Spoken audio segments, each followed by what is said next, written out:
Bonjour, je suis Herman Bemefeuzeux.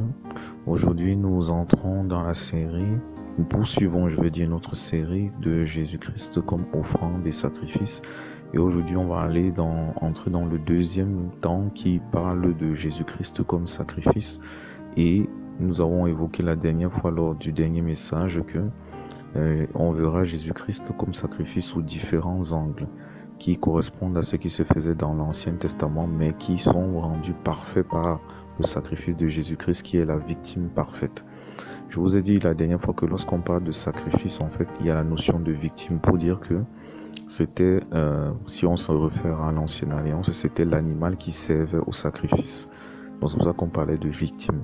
Et Jésus-Christ, en fait, n'était certes pas un animal, mais au sens spirituel, il reflétait cet animal, en fait, qui devait servir au sacrifice, mais dans une dimension parfaite et non imparfaite, comme ça a été le cas dans l'Ancienne Alliance. Donc aujourd'hui, nous allons parler de Jésus-Christ comme sacrifice d'expiation et de culpabilité. Pourquoi je parle des deux? Parce que quand vous lisez Lévitique 7, il est évoqué le sacrifice d'expiation, il est aussi évoqué le sacrifice de culpabilité. Mais comme il est dit dans Lévitique 7, au verset 7, que les deux ont une même loi, c'est-à-dire que la loi est la même en fait pour le sacrifice d'expiation et le sacrifice de culpabilité. Donc nous allons parler des deux ensemble, parce que les deux vont de pair même en fait. Si on parle de culpabilité, ça renvoie au fait que nous sommes coupables de par nos péchés, comme c'est écrit dans Romains 3, verset 23, que tous ont péché et sont privés de la gloire de Dieu. Donc Jésus a porté notre culpabilité, vous voyez un peu en tant que sacrifice. C'est donc pour ça que si vous lisez Lévitique 4, vous lisez Lévitique 16 et Lévitique 7, vous lisez également Exode 29, vous allez voir que lorsqu'il était question des sacrifices d'expiation, les sacrificateurs posaient la main sur la tête de la victime, un peu comme une façon de transmettre sur cette victime-là les péchés pour lesquels en fait cette victime devait être sacrifiée. Vous voyez un peu. Donc Jésus en fait est comme cette personne-là qui, non seulement lui-même en tant que sacrificateur, a transmis, entre guillemets, a transmis tous les péchés de quiconque croit en lui en fait, en lui-même qui est à la fois sacrificateur et victime. Donc il s'est chargé lui-même de nos péchés. C'est pour ça que l'Écriture dit qu'il s'est chargé de nos péchés. Donc c'est pas quelqu'un qui les lui a transmis, parce qu'il était à la fois sacrificateur et victime. Voilà. Donc ça veut dire que Jésus, il a porté cela en fait. Il est spirituellement cette victime-là en fait, qui a porté les péchés et qui a servi d'expiation. Donc quand on parle de culpabilité, ça part du fait que nous tous, nous avons tous péché, nous sommes privés de la gloire de Dieu. Et dans l'expiation, en fait, l'expiation induit au préalable le pardon, mais l'expiation va au-delà du pardon, en fait. Ça évoque une mesure de compensation pour ôter le péché et aussi réparer le tort causé par le péché. Pour mieux comprendre cela, vous pouvez lire 2 Samuel 21 du verset 1 à 14 et vous allez voir ce que l'expiation fait en fait. Quand il y a une expiation, il faut une mesure compensatoire.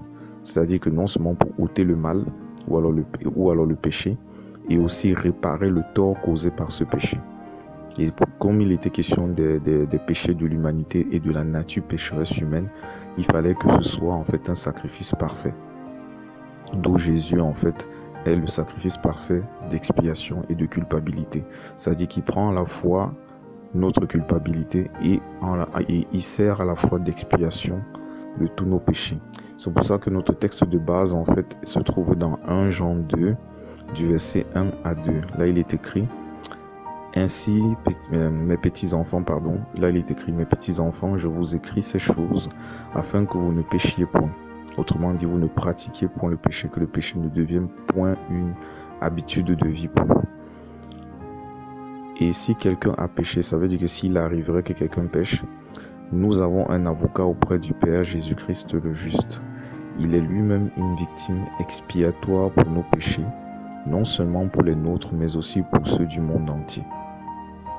Quelle grâce bien-aimée. Donc ça veut dire que nous qui sommes enfants de Dieu, nous pouvons prier aussi pour le monde entier parce que le sang de Jésus est assez puissant même pour les péchés du monde entier. Cependant, on parle des péchés du monde entier, mais pas du péché comme nature. Si quelqu'un veut que la nature pécheresse soit ôtée de lui, en fait, il doit croire de tout son cœur au Seigneur Jésus, recevoir l'évangile dans son cœur et pour ainsi dire, recevoir Jésus-Christ comme Seigneur et Sauveur de son existence. Vous voyez un peu. Mais quant à ce qui est des péchés, c'est-à-dire la manifestation par les pensées, les actes et les paroles émanant de la nature pécheresse, qu'on appelle aussi le péché. Quant à ce qui est des péchés, nous tous, nous pouvons prier, nous enfants de Dieu, nous pouvons prier pour le monde entier en fait. Vous voyez un peu, le sang de Jésus est tout puissant pour effacer ces péchés-là en fait. Voilà, parce qu'il est une victime expiatoire. Et dans l'ancienne alliance, les victimes expiatoires, c'était souvent des taureaux. Si on se réfère à Exode 29 et des boucs dans Lévitique 16.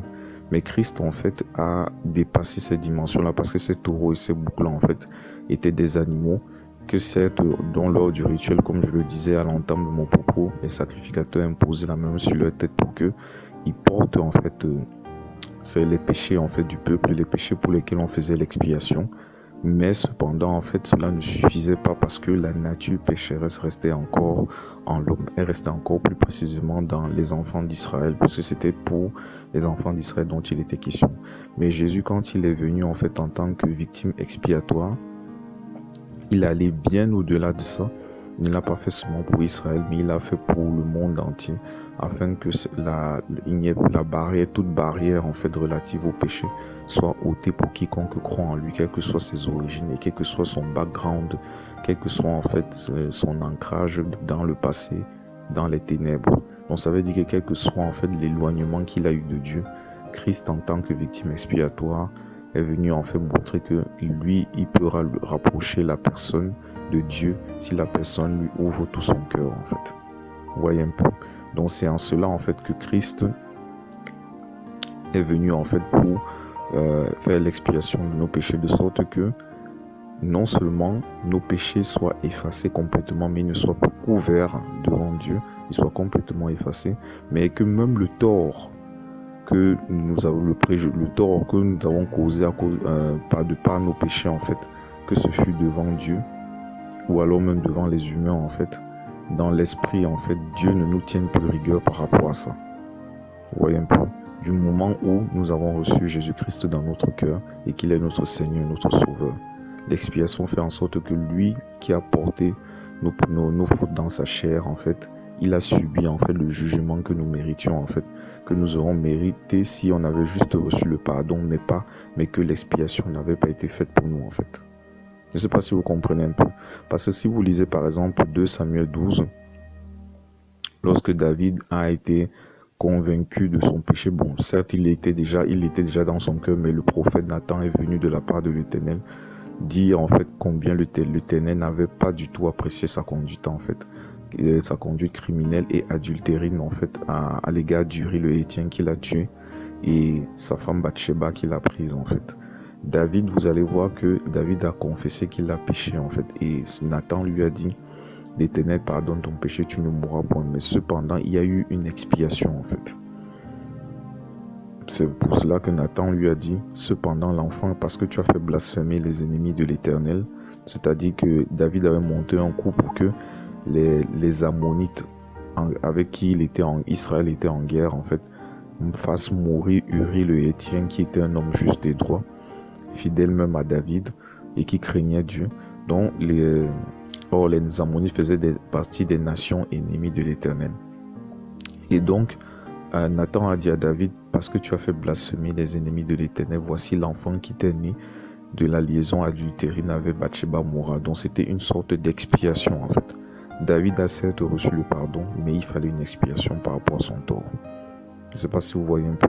Donc c'est pour vous dire en fait que quand Christ est venu en fait en tant que victime expiatoire, c'est aller bien au-delà en fait du fait que nous fussions pardonnés. Vous voyez un peu. Mais il a aussi expié nos fautes en fait. C'est-à-dire que non seulement il les a ôtées, mais il a servi en tant que victime expiatoire de compensation pour réparer le tort que nous avons causé devant Dieu par nos péchés. Alléluia. Donc c'est pour ça que lorsque nous recevons Jésus-Christ, nous n'avons pas à nous culpabiliser en fait. Parce que non seulement notre culpabilité a été portée par Christ, mais en fait, cette culpabilité a été complètement ôtée par l'expiation en Jésus-Christ. C'est en cela que la loi, comme je l'ai dit tantôt au départ dans Lévitique 7, verset 7, la loi sur le sacrifice d'expiation, le sacrifice de culpabilité, elle est la même en fait. Vous voyez un peu mes frères et sœurs. Donc bénissons le Seigneur pour le fait qu'il a accepté d'être un sacrifice d'expiation et de culpabilité. Et de part, en fait, et pour lui rendre grâce, le remercier par rapport à cela. Humilions-nous devant lui et dédions-nous chaque jour à marcher conformément à sa parole, en la méditant, en la mettant en pratique et en priant sans cesse selon le cœur de Dieu, conduit par l'Esprit de Dieu. Et si même il arriverait que nous trébuchions, comme notre passage de base l'a dit, rapprochons-nous de Dieu avec confiance, ne nous éloignons pas de lui. Il nous restaurera, il nous relèvera et nous rendra plus forts pour qu'on avance si véritablement le désir de notre cœur c'est de le connaître et de faire véritablement ce qu'il veut. Vous voyez un peu, parce que le plus important c'est de faire la volonté de Dieu. Vous voyez un peu mes frères et sœurs. Donc nous rendons grâce au Seigneur Jésus d'avoir accepté d'être un sacrifice d'expiation et de culpabilité pour chacun d'entre nous. Que son nom soit glorifié. À la prochaine donc pour la suite et nous parlerons de Jésus-Christ comme sacrifice sous un autre angle. D'ici là, portez-vous bien, que Dieu vous garde et vous guide. Fidèlement en Christ, je vous salue. Amen.